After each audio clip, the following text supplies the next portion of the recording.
Hey everyone, welcome to part 2 of my conversation with the amazing Kayla Chalko, founder and lead speech therapist of Walkie Talkie Speech Therapy from California. And we're talking about bilingualism and some common concerns and misconceptions people have about bilingualism. I'm sure you'll enjoy it and find it useful. And down below in the description box, you'll find a list of all of Kayla's social media platforms. I'd rather you tell me slowly. That's new information. And if it's in a language that I'm not as strong in, please give it to me a little bit slower. That's just a really good point for learning in general. My next question will be for a non-native English speaking parents, what can they use to help their kids to learn to speak the English language? Like, what resources can they use? We've talked about books, maybe maybe cartoons in English or some apps can help. Is that a good idea to use that? Yeah, I think it is. If you're not a native speaker, then relying on and utilizing other resources that have some native speakers is super smart. I think a lot of parents go for TV and movies. That tends to be, maybe you tell me this. Does it tend to be American English if it shows in TV? Yeah, so Alex watches, I wouldn't say just American cartoons, but also British. But this is an interesting thing because he is learning a huge amount of vocabulary and in general sentence structure from cartoons. Yeah. We control the amount of cartoons he watches and what he watches, of course. Yeah. But honestly, at this point, he is the one teaching us sometimes some new words or expressions or even conceptions. So, yeah, that he's heard in cartoons, not always, usually comes up to me and is trying to explain what he just heard. And what he saw and what he's learned. So, for example, about fire, that it's dangerous, and he comes up to me and starts explaining, like, Mom, it's dangerous. When it's fire, you should put it out or just hide or you shouldn't, breathe that smoke in. Yeah, so this is pretty interesting. Oh, how neat. Yeah, exactly. I couldn't name any specific programs or apps right now, but I would encourage parents to think critically about it. A lot of cartoons can kind of use baby language or just incorrect sentence structure in general because they're trying to be funny or goofy or entertaining, especially on YouTube. There's just a lot of stuff on there that's this really isn't a good example of language at all. It's entertaining, but it's not correct. Well, that's what I've noticed as well. Yeah. Say that again? That's what I've noticed as well. And I was wondering, was that correct? Or can we say that like that? So apparently not. Yeah, there's just a lot of goofy stuff out there, as well as funny cartoon voices, right? That would totally throw off the pronunciation of language at all because they have a cute little monster voice, maybe, let's say. So limiting, if you're trying to use cartoons as a way for your child to strengthen their English skills, then really do some research on finding something that at least has correct grammar and things like that. So here in America, we love Sesame Street. We love shows like that are focused on education. But even still, Elmo has a funny voice and Cookie Monster has a funny voice, but they're kids. So we pick and choose, I wouldn't want every cartoon example to be something that is totally crazy. Maybe find something a little more educational. Right. Yeah. Okay. That's a good tip. Something more educational. Well, I tried. That was a little bit too soon. I found a very nice channel that was teaching kids and is teaching kids correct grammar, English grammar. So they would just pronounce those sentences correctly and explain some things. But that was a little bit too soon because he wasn't that interested in that. Okay. Yeah. It was too academic. Yeah. But I think that now he starts to be really into just some scientific stuff, I would say. He loves to watch about insects and Yeah. and it should not be a cartoon. It can be something, yeah, like scientific program or Love something like it. that. Yeah. Yes. Growing up, I loved the Discovery Channel or the Animal Planet is what we had. And it was real videos of animals and people with animals teaching you about it. And so Yeah. that's a good example. Yeah, that would Mm-hmm. be science related as well. So, what are the benefits of developing the child's brain to be bilingual, except for the obvious, the benefit of knowing two languages? Right. The research coming out saying the benefits, saying what those benefits are, is so exciting. And it makes me really motivated to spread this message about bilingualism is good and doesn't cause speech delays. But so some of those benefits are being able to learn new words easily in both languages and new languages. If you start teaching a child Mandarin after the age of 5, like we were talking about, that child's going to have this knack for languages, as well as being able to use information in new ways. It's called mental flexibility, is what we Mm-hmm. call it, as similar to problem solving, because they've already been challenged with these two different sets of languages. Their brain is better at using information in new ways. Mm-hmm. Putting words into categories efficiently, just like your child Alex is already doing. It's like, I know these are Ukrainian, and now I'm going to translate it to English. I'm going to talk to grandma in Ukrainian. His categorization skills, which is abstract and happening within the brain, are strong. And that's going to help him later down the road with some more complex language language tasks within school. A couple more benefits include good listening skills, which is amazing. So that means that comprehension, because they've already had to listen to two separate types of languages, that strengthened their auditory comprehension skills. And that can tie over to reading comprehension as well. Mm-hmm. And then lastly, connecting with others, having an experience in one language and one culture as well. Language is a huge part of culture. We're finding is giving children and people this flexible ability to be like, oh, you have something unique about you. I have something unique about me. You're a little different. And hey, you said this word differently than I did, but let's talk about it and let's communicate about communication. So it's just giving a wider experience to children, and that can bring people together, those kinds of differences, unique abilities, and skills. Yeah, well, that sounds wonderful, I'd say.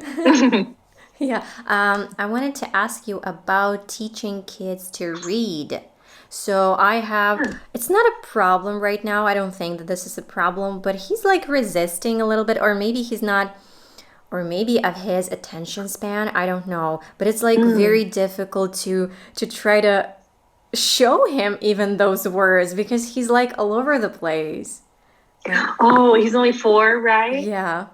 Okay, yeah. And he's a little boy. He's got a lot of energy, I Yes. imagine. Oh my gosh. It may be that the task is too formal.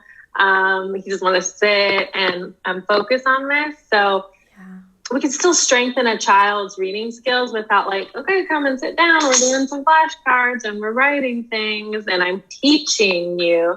Right. Sometimes I have quite a few kiddos I've worked with that as soon as they know I'm trying to teach them something, they're like, I'm going to try and sneak away. No, I don't want to be taught right now. I don't want to lesson right now. So that causes me to rethink how I'm teaching. And especially with young ones, even 4 years old, I try and do more play than I do teaching lesson time. So with your kiddo, let's say you're you're walking down the road and you see McDonald's or one of his favorite restaurants, let's say, oh, what do you see over there? Yeah, I knew that was McDonald's because it has a big M on it. Can you make a big M in the air? Let's draw a picture of McDonald's later. Then you have an excuse to write the word McDonald's. Yeah. But pointing things out within life that the kid's already interested in is one way to encourage print awareness, is what we call it in the field, of being aware of that words have letters and letters are put together to make those words, rather than something formal. Let's sit down and I'm going to teach you everything. That is a preschool, kindergarten skill, but may take more motivation for a child like your child. And maybe like, we're doing 5 minutes of this, and then we get to go do water balloons outside. Okay, thank you. That's a great tip. I'm going to try this for sure. And I noticed that he's learning better at daycare or preschool. I don't know how to call this, because they sit there with a lot of different other kids in groups. And and he actually sits and he actually does something that he doesn't want to do here at home with me, because he knows, like, I'm a mom. I can just play and fool around here. That is 100% true. I used to be a preschool teacher for years, and I'd hear all the time parents saying, oh my gosh, they don't do that at home. And sometimes it was positive things, and sometimes it was negative things, like not great behavior. But children are smart. They know how to act in this area with this person and that area. And that's very typical, I would say. Yeah. Okay, thank you. So what if a child has a speech delay or difficulties? Can you include learning another language in this situation, or is it better to focus just on one language? That's a great question. Yes, you can include another language in your child's learning, even if they already have a speech delay. It's not going to cause a worse speech delay. It's not going to confuse them. But again, I want to emphasize what we talked about in the beginning of giving strong, correct examples of language.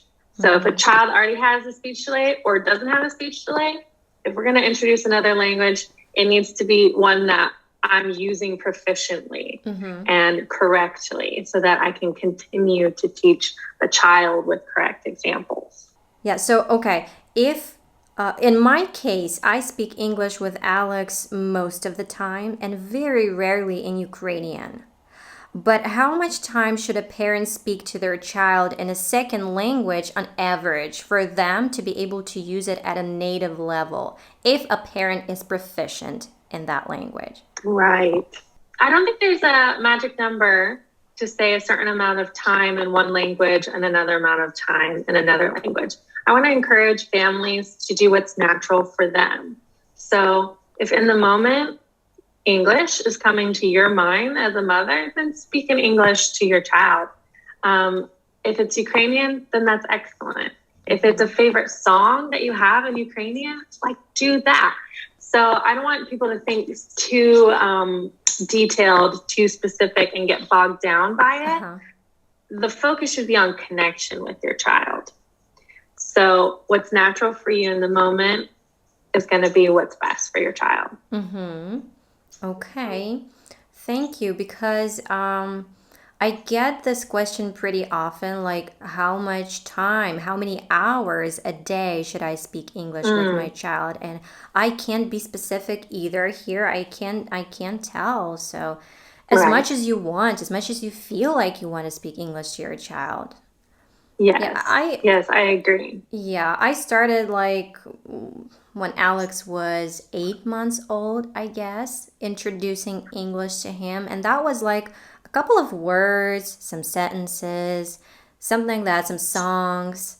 Then we let him watch cartoons, and that was like just gradually as I was getting used to like using English here at home with my husband and with my child, because this is something that not a lot of people do here.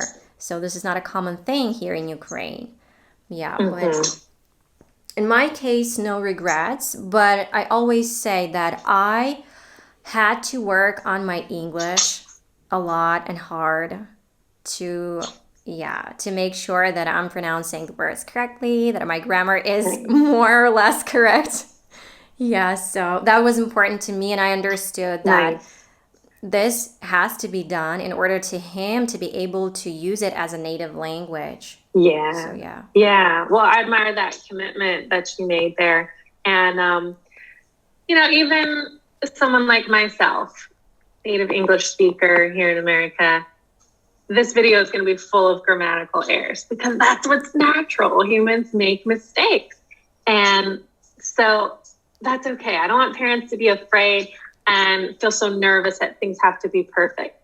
It's more about connecting with your child. Language is just a tool to bring humans closer together and have greater understanding. So just play, just talk with your kids. Don't put too much pressure on it, is what I'd like to say. I was told once that, like, aren't you afraid that you're not going to be able to connect to your child emotionally?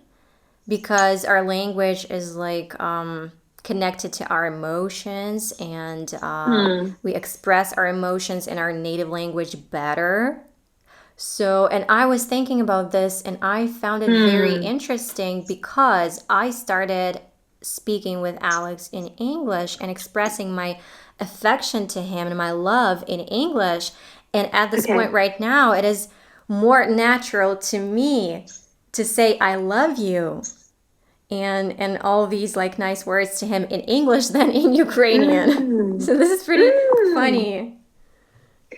Oh, what an interesting comment that person made to you. So it sounds like, are you agreeing with her or disagreeing with her that native language has to be the one that is for emotional connection? I do not agree. Yeah. It's like if you feel when you feel like doing something, because I felt like it and because I really wanted to teach him English, or I don't know, or to make the English language almost like his native language, and I just had this strong desire, and that worked out. So yeah. I don't want people to put too much pressure on something like that. And you know, your child knew that you loved him before he heard or understood the words "I love you," and language is just a tool, and we can use multiple tools. That's the beautiful thing about it. We can mix those tools together and we can make it half English and half Ukrainian. And the emotion is still going to be there. I don't think that will change. Yeah. Okay. So thank you so much for taking your time and talking to me and sharing all this amazing information. You're so welcome. It was an honor to talk to you. It was really fun to learn about your experience as a bilingual mother raising a child. I really enjoyed it. And for your followers out there, I've got a free ebook for them that details all of this type of information, recommendations for parents who are raising children who are bilingual and have questions about speech delay. So if you'll include a link in the description, then I'd love to offer that for free for all those parents out there. Yes, of course. I'll include all of your social media platforms in the description box down below. Yeah, so they can find you everywhere. If they want to maybe watch your videos, which this is something that I highly recommend doing. Yeah. That's so nice of you. Great. Yeah, I've got a lot of videos on there for parents who are interested in helping their child learn it doesn't matter what language, but learn language in general in a fun way. Yeah. And I should be honest, that I use some of your tips just to learn English myself, just for myself. That's so cool. I've never heard that before. And thank you. But that makes sense. You know, children and adults don't learn all that differently. If it's fun, if it's engaging, if there's repetition, we keep it simple and then make it harder down the road. That's how humans learn. Yeah, so I love repetition. This is one of the things, and this is really important in learning a language. Repetition. Yeah.